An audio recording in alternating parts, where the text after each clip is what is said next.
Sina Amiri, and I'll be your presenter for today.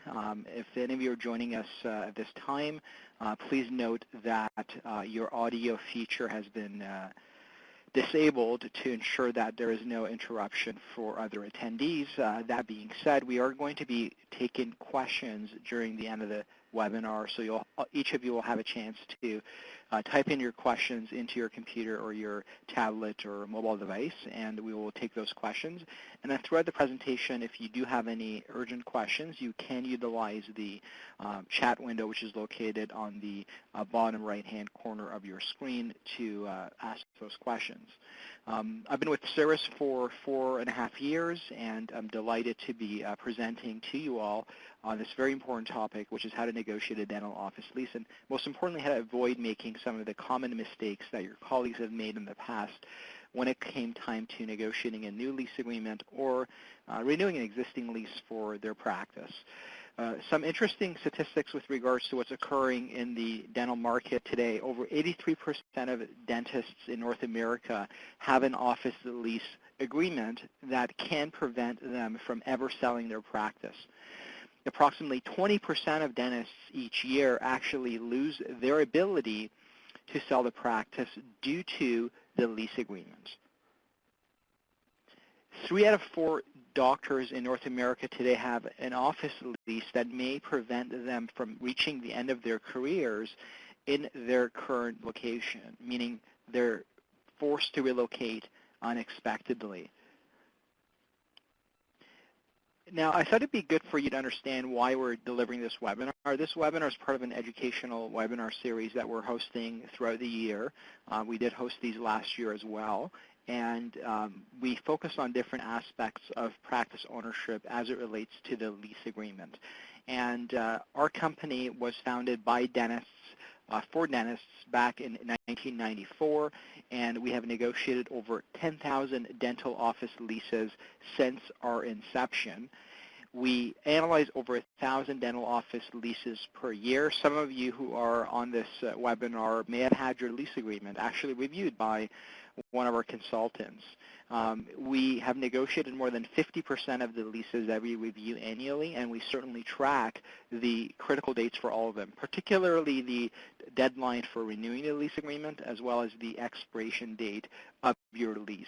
And we do lecture at over 150 seminars across the country. We are CE accredited, so you may have come across an invitation to one of our seminars in the past, and we also do speak at various dental conferences across both Canada as well as the United States, and we have the privilege of representing dentists nationwide. And the types of doctors that we work with are a combination of dentists that are in existing practices today that have a lease renewal coming up. We deal with doctors that are looking to either acquire or build a practice from scratch. We work with dentists who are looking to expand their office, open up a second or third office or a satellite office. And the last group of doctors that we work with are dentists who are close to retirement. I spoke with a doctor earlier today who is looking to transition within the next 14 months or so. And so the types of doctors that we work with allows us to understand what are the common objectives of these types of doctors as it relates to their career, because a 33-year-old associate who has never owned an office before has different objectives than a doctor who is 67 years old and looking to transition and sell their practice. We do work and operate in Canada. I do know that a lot of the doctors who are attending today's webinar are actually located in one of our beautiful Canadian provinces, and we have worked with startup practices. We have worked with doctors that are looking to sell their office, expand their office, and certainly those that are looking to relocate because the landlord that they have is no longer meeting their needs. And whether it's because of high rent or whether because you've outgrown the space, chances are we have come across a situation like yours in the past 22 years of working both in Canada as well as the U.S. and can make some recommendations to allow you to be able to reduce your overhead expense and, more importantly, protect the production of your practice going forward. So what is the purpose of today's webinar? Why are we hosting this webinar? Well, first and foremost, I'd like you to walk away with a better understanding of the importance of a dental office lease agreement. Most of you worked today, you came into the office and you saw many patients, and probably you're exhausted by this time. But how does the lease actually relate to your career? Why is it important to you and your career? And how does it allow your patients to have access to care? We're going to also discuss the key terms within the dental office lease agreement. I think it would not do you justice if I talked about lease negotiations without giving you an understanding of the common terms that are found in lease agreements to ensure that you understand what these terms mean and you don't enter into a negotiation blindly without knowing what you're actually negotiating. The third objective for today's webinar is some practical advice on negotiating the lease agreement itself. So there's a 7-step process that we follow and have been following for many, many years here at Cirrus. And part of my goal for today is to teach you that 7-step process. Now, we're not going to go into much significant detail with each of the steps in the process, but I will tell you at a high level what each step of the process entails so that you understand how we negotiate leases and hopefully can come to the realization that this is not a pick up your phone and call your landlord 3-minute conversation and you end up with a new contract. Negotiations can become quite extensive with landlords, and you end up oftentimes dealing with legal counsel on their end when you're looking at revising the terms of your lease agreement. So with that said, the question I often ask my students is, what is a lease agreement? When you think about a lease agreement, what generally comes to mind? And when I lecture across the country and have the privilege of speaking to doctors across all 50 states and various Canadian provinces, what I find is I get a number of answers. The most common type of answer I get is it's a contract. And absolutely, a lease agreement is 100% a legal contract between you and the landlord, and it defines your responsibilities as a tenant. It also dictates what the landlord is responsible for. I spoke with a dentist earlier today in California, and she was wondering whether or not it would be possible for the landlord to relocate the HVAC unit. Sounds like a simple question, but the question is who pays for that? And if the HVAC unit is moved to a different part of the building, what are the implications of that as it relates to operating expenses? And are we going to just hire a technician to come in, or is the doctor going to take care of this task him or herself? So that's something that we oftentimes find doctors have a hard time understanding, partially because they haven't read their lease agreement. The simplest way I can explain a lease agreement to you is it's like a check. Like a check, a lease agreement defines how much you pay, to whom you pay, and when you make that payment. Now, the difference between a check, like the one before your screen, and the lease agreement is that the lease agreement does definitely define how much rent you pay and to whom you pay that rent. Unlike a check, the lease agreement comes with dozens upon dozens of legally binding provisions that either enhance practice value or diminish practice value through increased liability. So when you're looking at a lease agreement, it's important to not look at rent in isolation, but to also look at the risk equation. If you have a rental rate that's $500 cheaper than your colleague across the street, but the landlord in your lease agreement can relocate you within 30 days and not pay for the build out of your new office, do you really have a better deal? And so do not look at rent in isolation. Keep in mind the other provisions in your office lease agreement that will affect your long-term tenancy. Why is this document so important? If you've ever attended any of our seminars or presentations, you'll often hear us talk about long-term stability and security. What I mean by that is the ideal lease agreement should provide you, as the tenant, with a 10-year term initially, with multiple options to renew. Now, I know that some of you attending today's webinar may be in situations where you've contacted the landlord and the landlord has not yet provided you with a lease renewal. Maybe they're playing the delay game and not getting back to you as it relates to an extension of your lease agreement. But what we recommend to our clients is a 10-year term with multiple options to renew so that you have predictability in your space. We also want to minimize risk and exposure. So if you've signed a lease agreement, for those of you that are in a lease agreement today for your dental office premises, did you sign the lease agreement under your personal name or did you sign the lease agreement under a corporation? I was having a conversation with a doctor last week who, although he was incorporated, had not signed a lease under the name of the corporation. It was him personally, and he has 5 kids. And what this means is that if, God forbid, he were to pass away or become disabled, the obligation and the liability to pay the rent are a personal liability. And upon his passing, his estate would inherit that liability to pay the landlord rent until the end of the term, unless they were able to negotiate an early termination. So generally speaking, lease agreements should not be signed under your personal name. If you do not have a corporation registered, it is possible to set up the lease in such a way that the day you set up a corporation, that lease automatically, with a simple letter sent to the landlord, transfers to your corporate entity, and thereby your personal liability is eliminated. Your lease should also maximize your flexibility to add associates, to sell the practice, to take 30 days vacation. You know, you'd be surprised how often I review lease agreements for doctors that are located in a strip plaza or a shopping center or another type of retail setting where the lease agreement says if the doctor is not open Monday to Friday from 9 a.m. to 5 p.m., they're in default of the lease agreement. And there's a reason why landlords make the default conditions in lease agreements very constrictive. They know that the possibility of you defaulting being on a strict lease agreement is quite high, and they intentionally create opportunities for you to default under the lease agreement so that when it comes time to renewal of the lease, they have excuses as to why. They have the ability to raise your rent, or alternatively, they can tell you you've been in default 3 times over the past 5 years, and as such, they can kick you out of the building. The lease should also provide you with fair and affordable financial terms. Most doctors that are negotiating or about to negotiate a lease agreement do not clearly understand, in my experience, what type of lease agreement they have. Are you paying a triple net rental rate where you pay a base rent plus your proportionate share of operating expenses? Do your operating expenses cover certain tasks that are performed by the landlord? If the space next to you becomes vacant and the landlord has to hire a broker to lease that space, are they going to include that $30,000 commission as part of operating expenses for the property? So knowing what type of lease agreement you have signed is really a starting point to entering negotiations.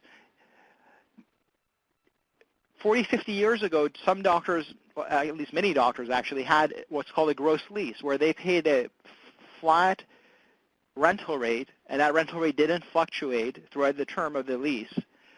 If it did, it would be set at a percentage increase. And that lump sum amount of rent that they paid to the landlord would cover all the expenses. For most of you today, you're not on a gross lease agreement. You're not paying a lump sum amount of rent to the landlord. You have your base rent plus. You have a varied rental rate called additional rent, and that additional rent is directly attributable to the operating expenses that the landlord incurs in running the building, and they pass those expenses to you as a tenant.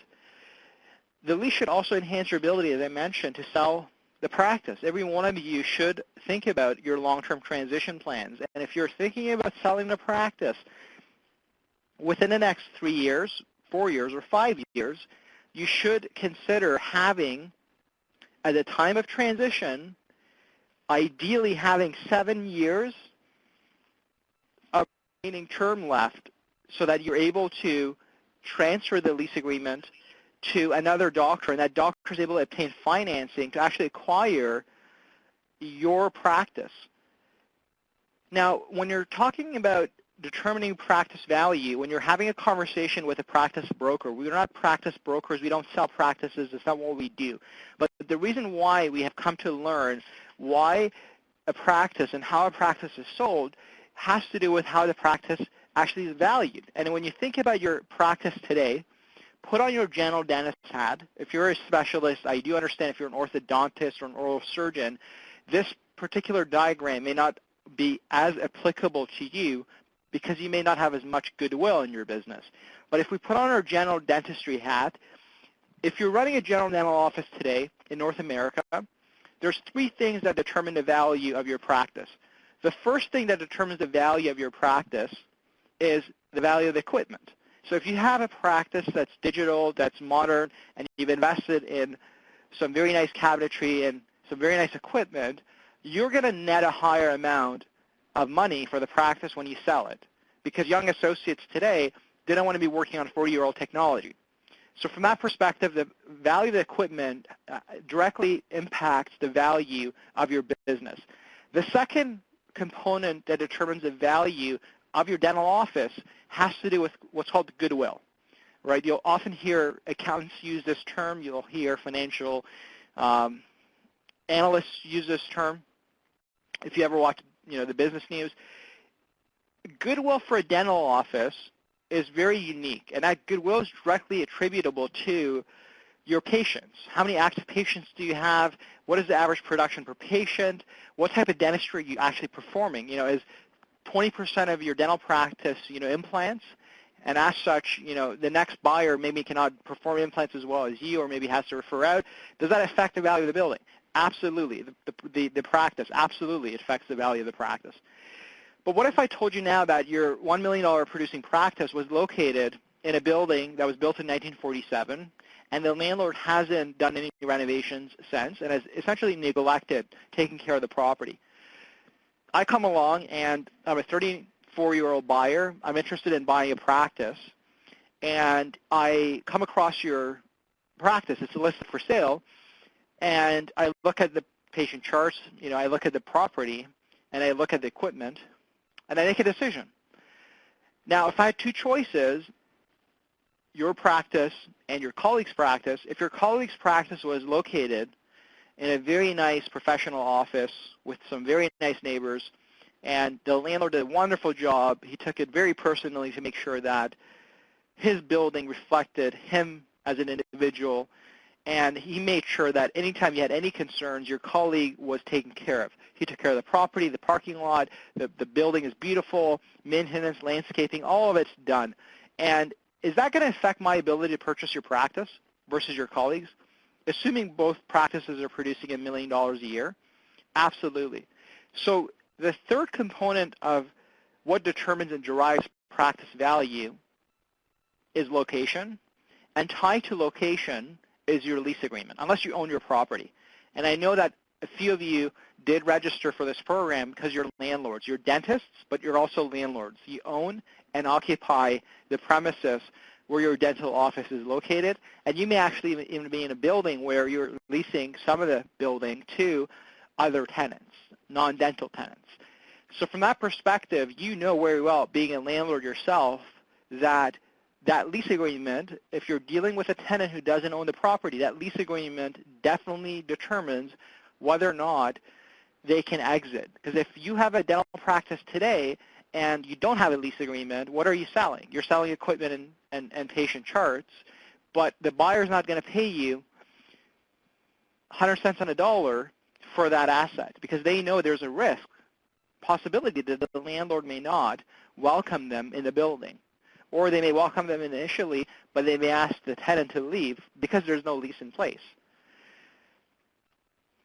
Now, I want to get to what are the common terms and provisions within the dental office lease. I could run a 3-week course on this particular section of my presentation, which is what's in a lease agreement.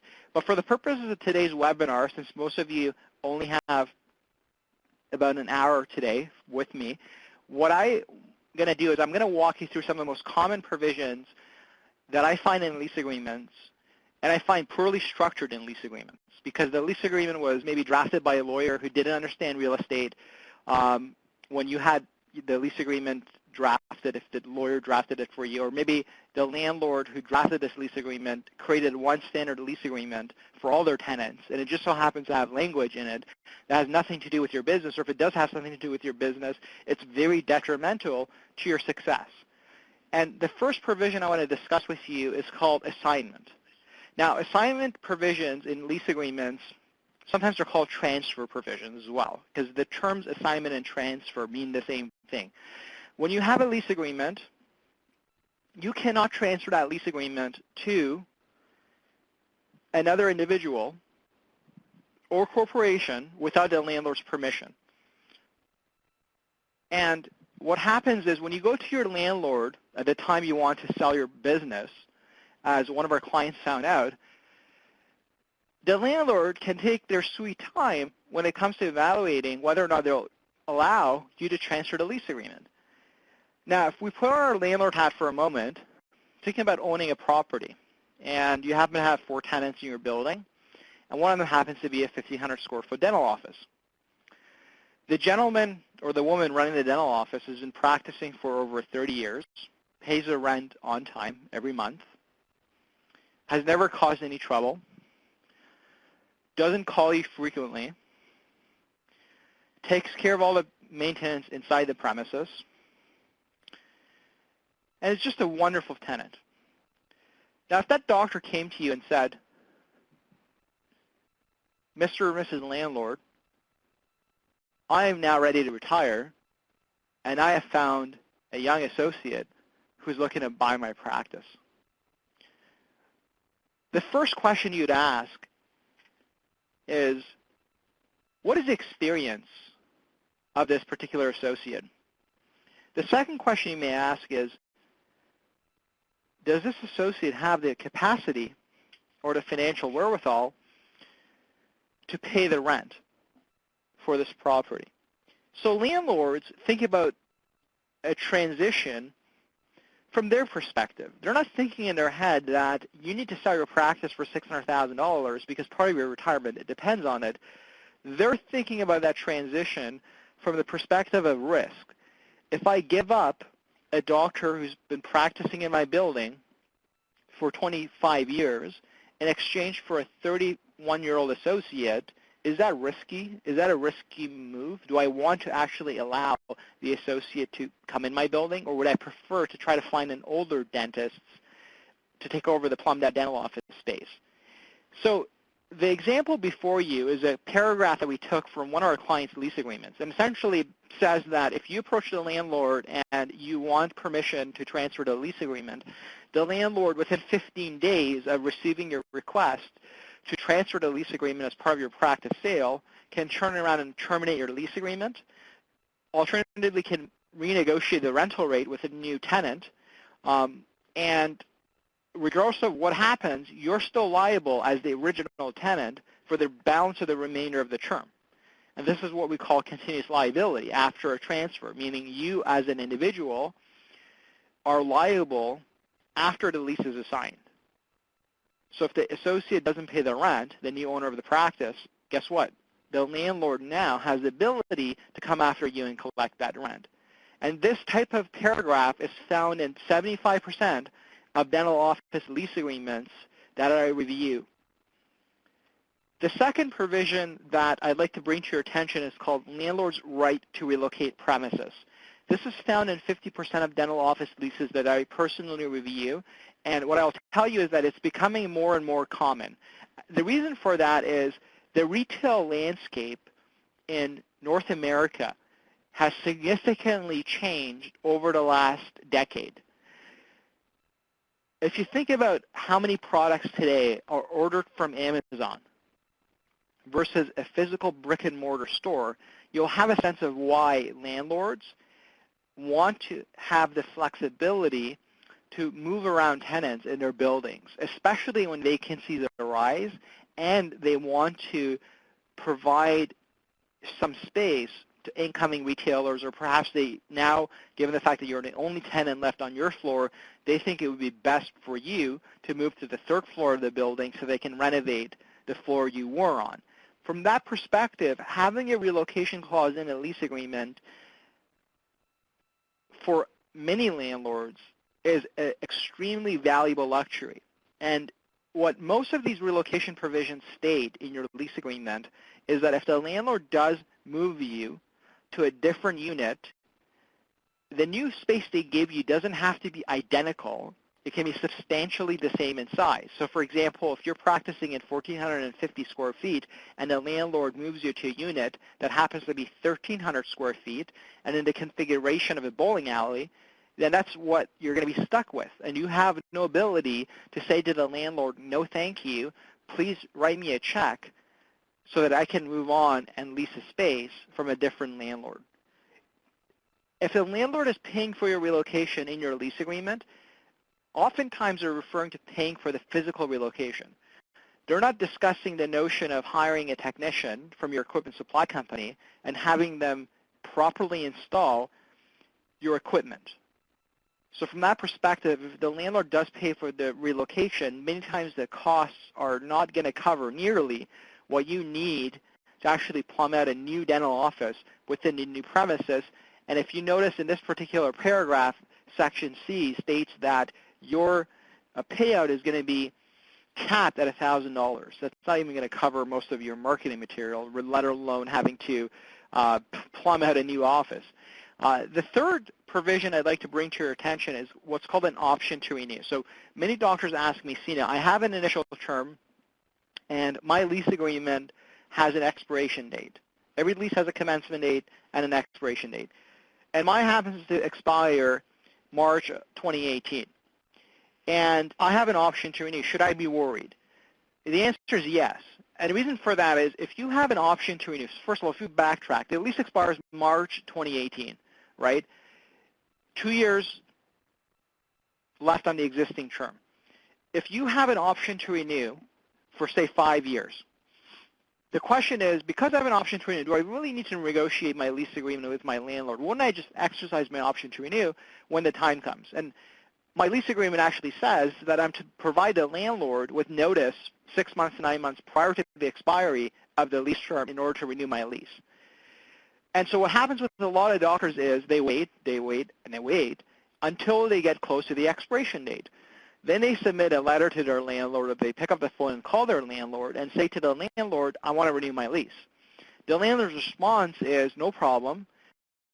Here's a proposal for a 5-year extension. You have the option or the right to renew the lease agreement. Here's a renewal for 5 years.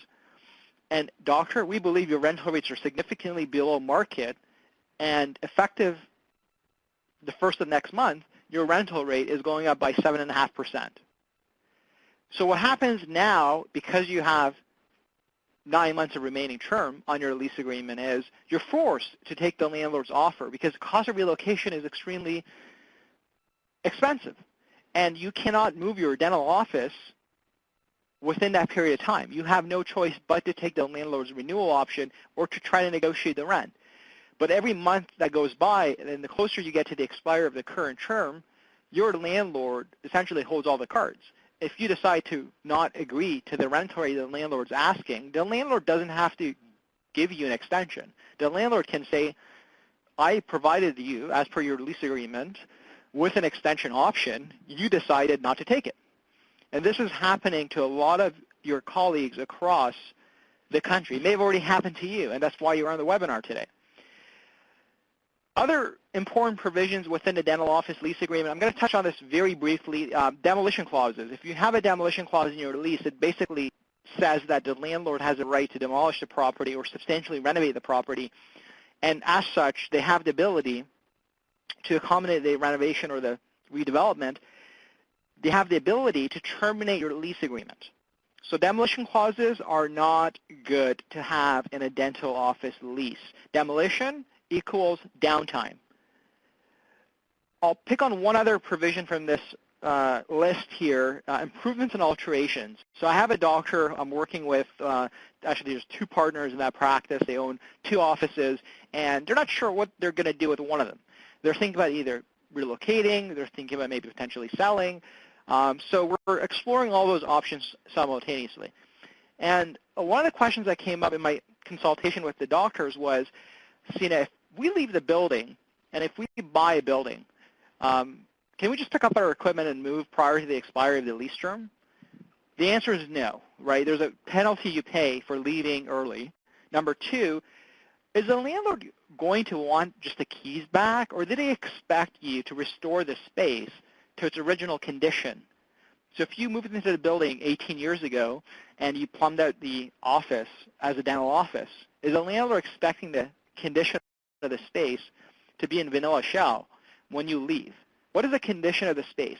This is defined in your lease agreement. If it's not defined, it's up to negotiation with the landlord. But most of you have what's called restoration liability, meaning if you decide not to stay in the building that you're in, the landlord doesn't want the demising walls and a plumbed-out dental office with 3 or 4 operatories.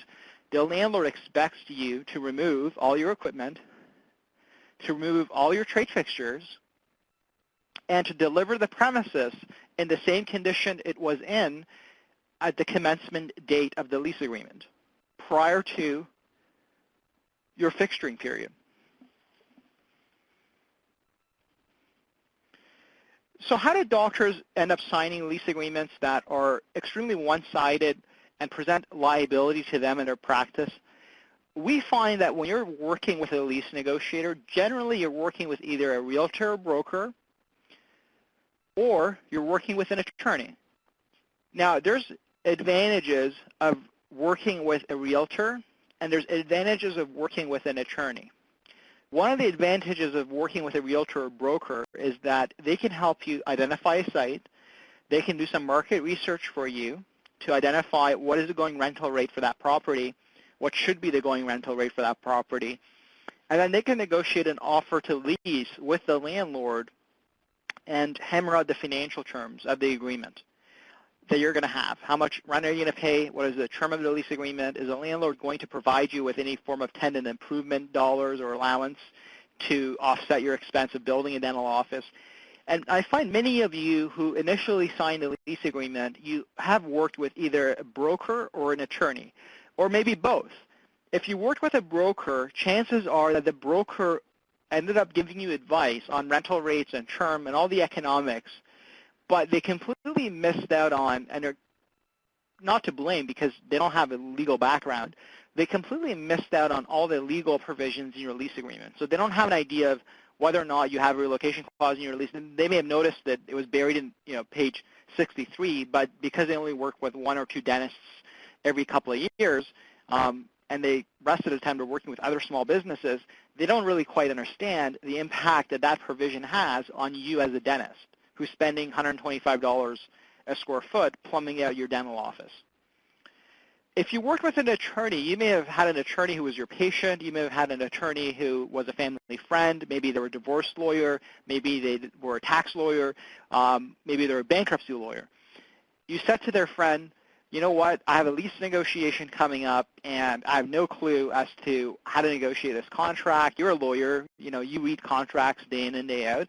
Could you do me a favor, and could you look at my lease agreement?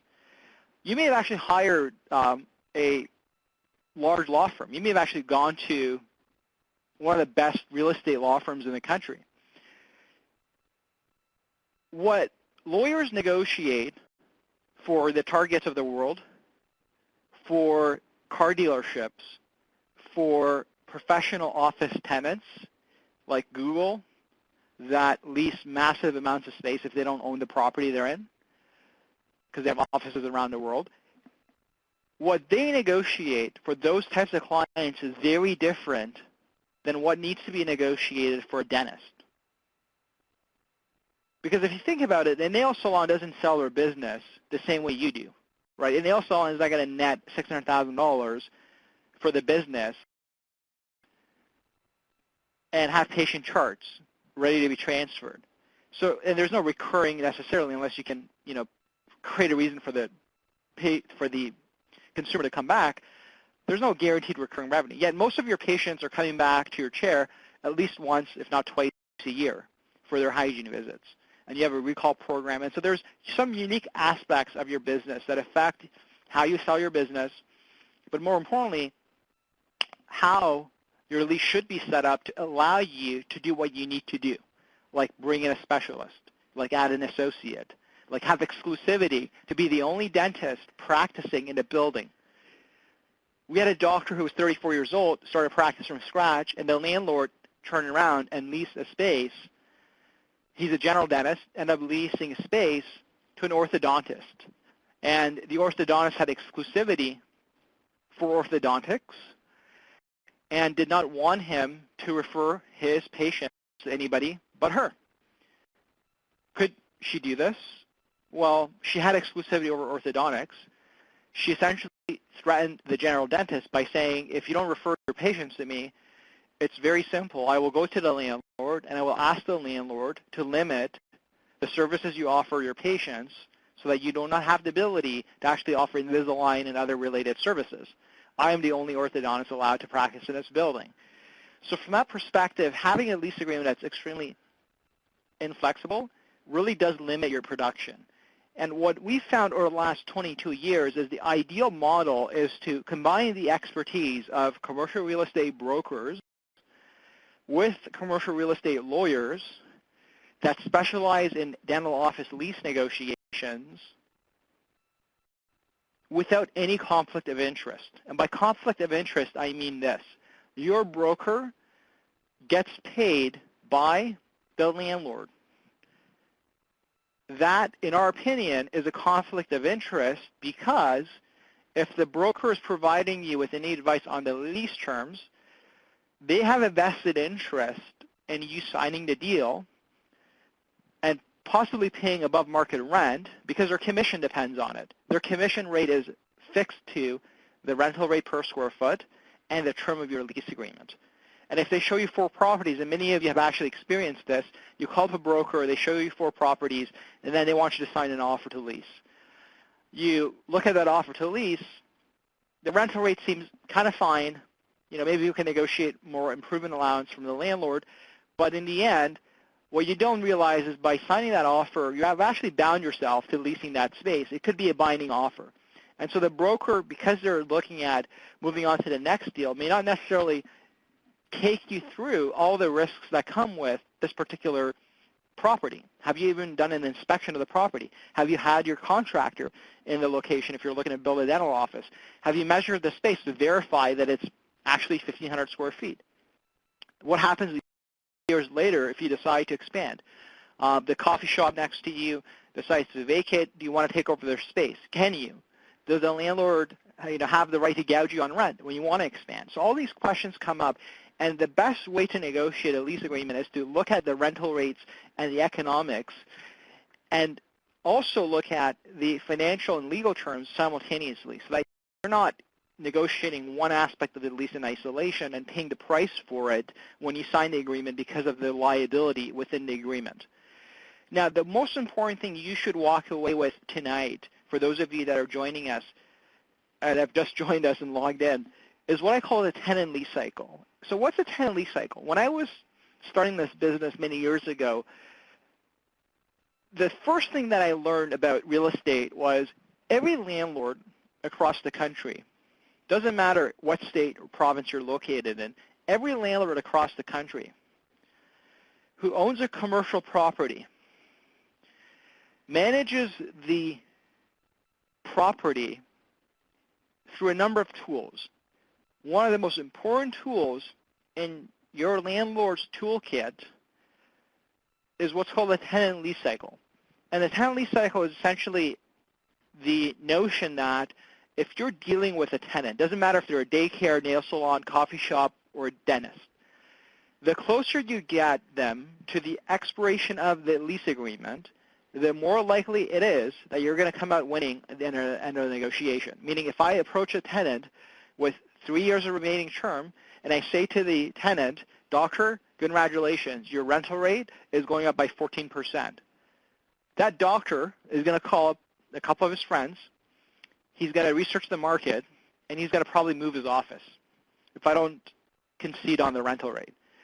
Now, if I come to that same doctor 3 months prior to the expiration of the lease agreement, and I say, doctor, congratulations, your rental rate is going up by 14%.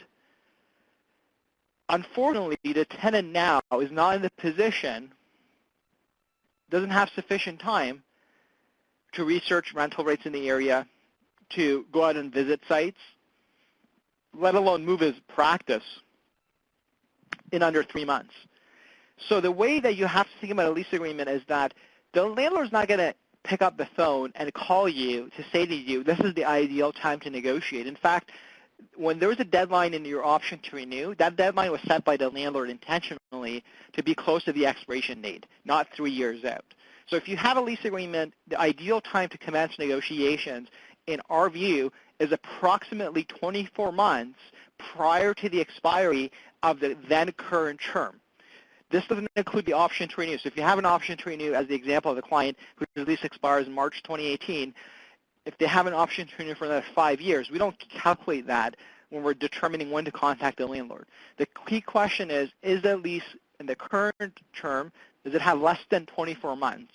If it does, we need to contact the landlord yesterday, because we need to make sure that we have sufficient time to negotiate the lease agreement, and if we don't like what the landlord is saying, we can research other properties and think about potentially moving.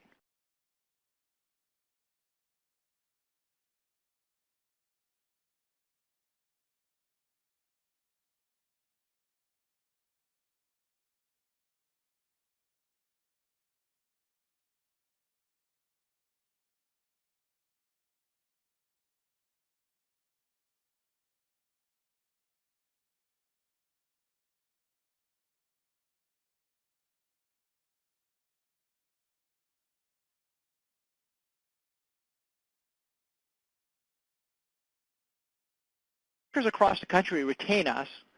Many times we end up calling the landlord to request an executed copy of the lease agreement, because the copy that the tenant has, that the doctor sent us, is not signed by the landlord.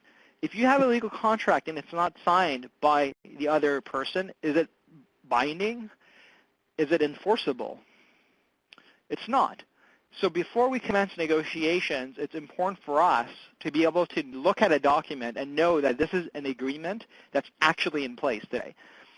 The second step in our process after step one, which is represented in this diagram in the orange part of the wheel, is we want to go through the document, now that we have a copy of the document, as well as, by the way, all the legal amendments that have ever been made to this document. We want to go through and we want to review the lease agreement from cover to cover. And this is where you take out two highlighters and you go through the lease and you highlight assignment, you highlight option to renew, and you make notes, assuming you're working off a copy of the lease, not the original lease. Once you've made all your notes and have understood what is in your lease agreement, it's time to do some market research. So now we know what type of lease we have. Is it a triple net lease agreement? Is it a gross lease agreement? And we've already understood what's in our lease. So that way, when we were doing the research to see what is available in the market, we can look at and compare apples to apples. So from that perspective, we start researching rental rates and vacancy rates in the area. We look at listings that are available online, and we determine what is the going price for other properties. When you're looking at data online, be very careful, because a lot of this data is published by brokerages, and it's asking rental rates, not actual rental rates that landlords have actually signed deals with. So if it's quoted to you at $2.75 a square foot per month, realize that's the asking rental rate. A tenant in the building may actually be paying substantially lower than that because they negotiated a good deal.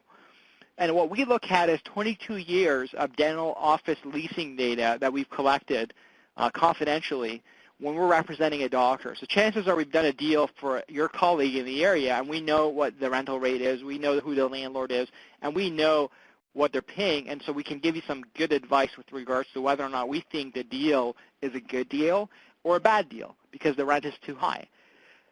The fourth step of our process is we look at everything we've just reviewed, which is the lease agreement. We've highlighted all the provisions that we find to be highly problematic. We've looked at the rental rates. We've done some research on rental rates in the marketplace. Only then we're going to now start to form our strategy. What are we trying to achieve? How do we prioritize, requests? Do we send the landlord a laundry list of changes? Is that going to throw off the landlord and, basically not interest the landlord because they're not looking at a litany of legal changes that are going to cost them money? What we do is we prioritize. We determine we're 55 years old, we're roughly 10 years away from retirement, and is it most important for us to make sure the lease agreement doesn't inhibit a practice sale?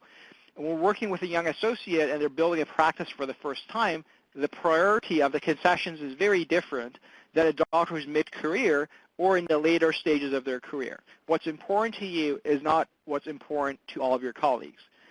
You may have some unique objectives for you and your practice.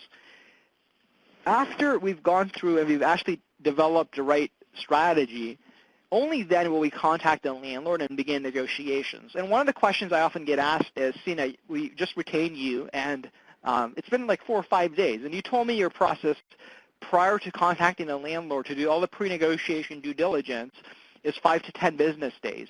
Are we still on track? The answer is yes. The reason why we take up to 10 business days to do research is because when you pick up the phone and you call a landlord, first impressions are everything. What you say, and more importantly, what you don't say, set the tone for the negotiation for the balance of the remaining term. You may have a landlord, by the way, who may be very ruthless, and they may not like having a phone call with somebody who doesn't have the right objectives in mind. And so from that perspective, it's important to also research the landlord's business. What's going on if they're a large institutional landlord or a mid-sized real estate company? What's going on in their business? We research all of that prior to contacting the owner or the agent so that we know what's important to this landlord and we can find some common ground with the landlord to make a deal happen. After we contact the landlord, we actually start negotiating the rental rates first prior to negotiating the legal terms. The reason for that is landlords are very profit-driven. So when they're negotiating a lease agreement, what they're looking at is what am I getting in rent per square foot for the next 5 or 10 years from this tenant. So from that perspective, negotiating rent makes it a lot easier once you have agreed on rental rates to go back and say, we're willing to move forward so long as we can address the legal liability in our lease agreement. And so what we do is we draft amendments necessary for us to make the lease agreement fair to you as a tenant, and we submit that to the landlord for consideration. And we'll end up going back and forth with the landlord over a time span of several weeks, if not months, until the lease is finalized. Because on every single paragraph in the lease agreement, the landlord has a particular view of how that paragraph should be structured and what that paragraph should or shouldn't say. And it's up to us to make sure that that paragraph does not contain sentences within it that provide the landlord with too much flexibility, with too much power to do what they want to do. After negotiating the financials as well as the legal terms of the lease agreement, we want to obtain a copy of the lease back from the landlord, and we want to make sure that we've actually signed on the lease agreement, but not before reviewing it against the initial document that we started negotiating. What we do on our end is we actually track all the changes. So if you're negotiating a lease agreement, it's not only important for you to know where you started and where you finished, but all the changes that occurred between the start point and the finish point. You'd be surprised how often landlords delete certain changes you requested when they present you with the final form of lease agreement. Many of them know that you are not going to read every single line within that lease agreement because by the 8 months of that negotiation, you're pretty much exhausted. You want to get a deal done. You wanted it done yesterday.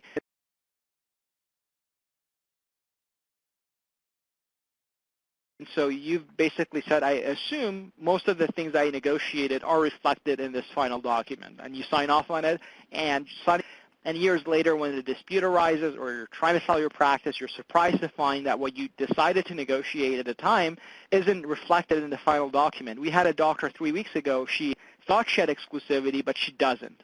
She said, how could that be? My lawyer asked for it, and it just so happened that although that exclusivity appeared in one of the drafts of the lease agreement, when she signed off on the final copy, the lawyer did not re-review the document from beginning to end and was not able to catch the fact that this doctor was not granted the exclusive right to be the only dentist in that plaza. So to summarize today's webinar, the details of your lease agreement can cost you hundreds of thousands of dollars if left alone. Rent is important, but it's not the only indication of a successful negotiation. We have doctors that want to achieve a reduction in rent. Wonderful. But if you do that at the expense of all the legal provisions I discussed, you're going to end up paying more over the lifetime of your career by being forced to relocate the practice, by not being able to sell the practice, and maybe not having the flexibility to grow the practice because you have no right to expand into the adjacent space when that space is vacant, or if you are offered the space, the landlord offers it to you for 1.5 times the rent you're paying today. And with anything in life, especially lease negotiations, you want to be strategic. You don't get what you deserve. You get what you negotiate into your deal. And you want to start the process early. So again, 24 months roughly prior to the expiry of your lease agreement is definitely the right time to negotiate the lease. If you have less term than that, we need to contact the landlord after doing due diligence on your lease agreement. I'd like to thank everybody for joining today's webinar. Thanks to the sponsorship of our industry partners, we are able to give our time to you, and we're able to do step 1.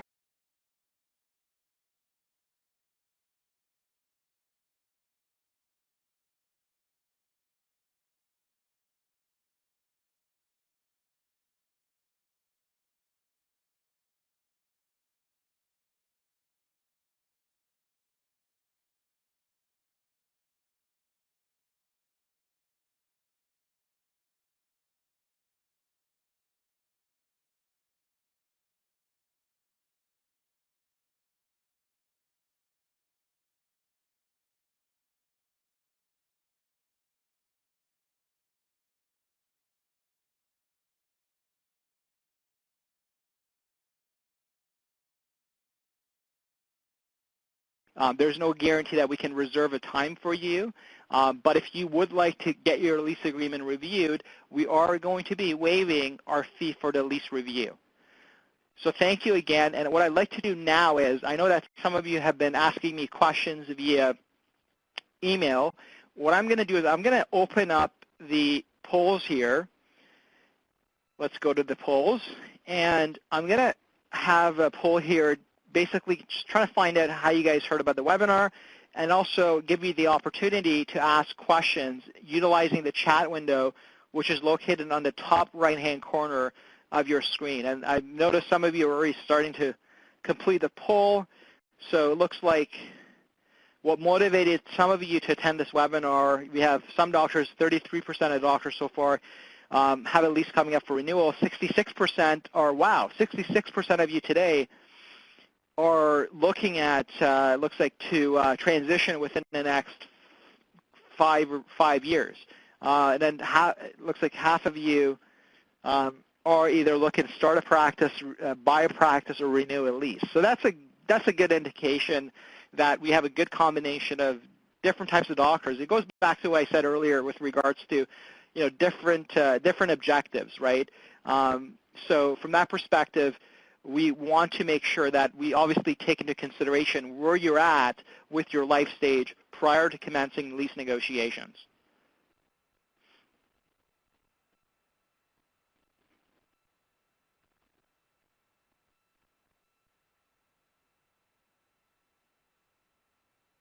There are some white papers that we have available, so if you look at the bottom right-hand corner of your screen, these are PDF guidelines. So we have relocation guidelines, we have practice startup guidelines for you, we have lease renewal guidelines, we have information on what we can do with regards to if you own your property as a dentist, what you should be careful about, what you should include in your financial and legal documents. So if you want more information about how to set up a lease agreement, download these guidelines. We've spent a lot of money just making sure we do the proper research to develop these resources for you.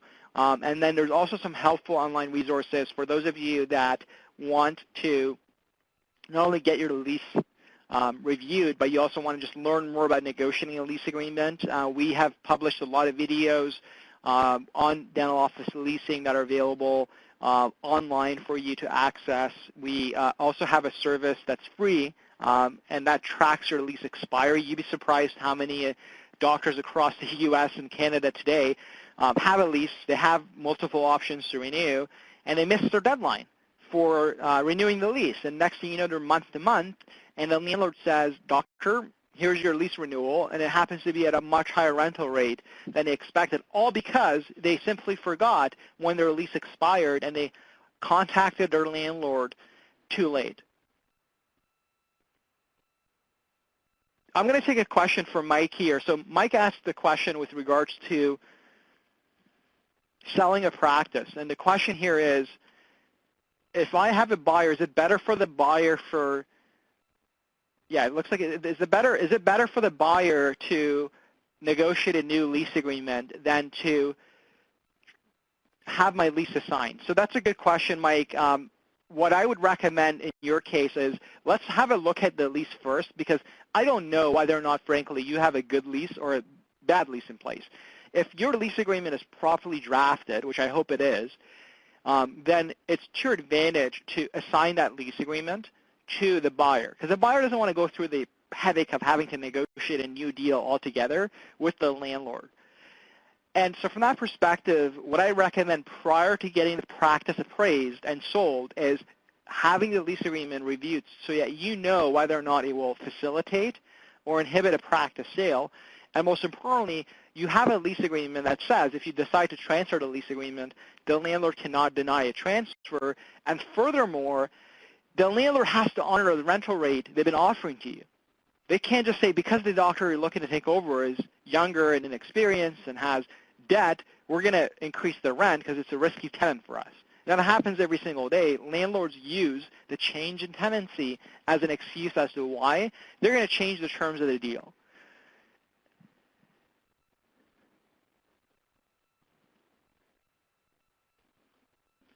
And it looks like we have another question. I'll wait for the doctor to type it in. I can see you're typing, so I'll wait for you.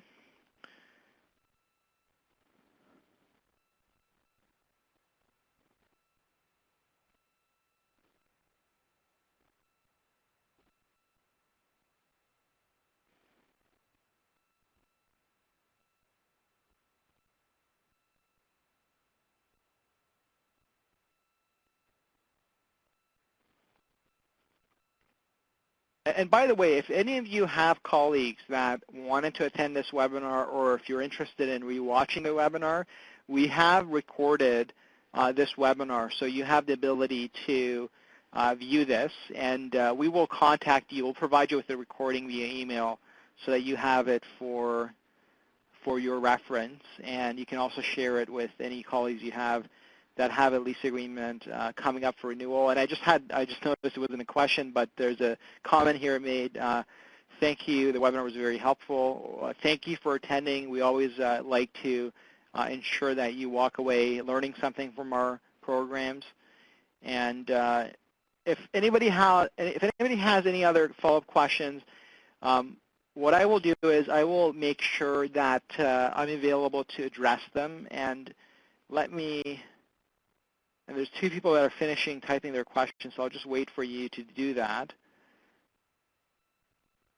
I'll take two more questions. I know we're almost out of time.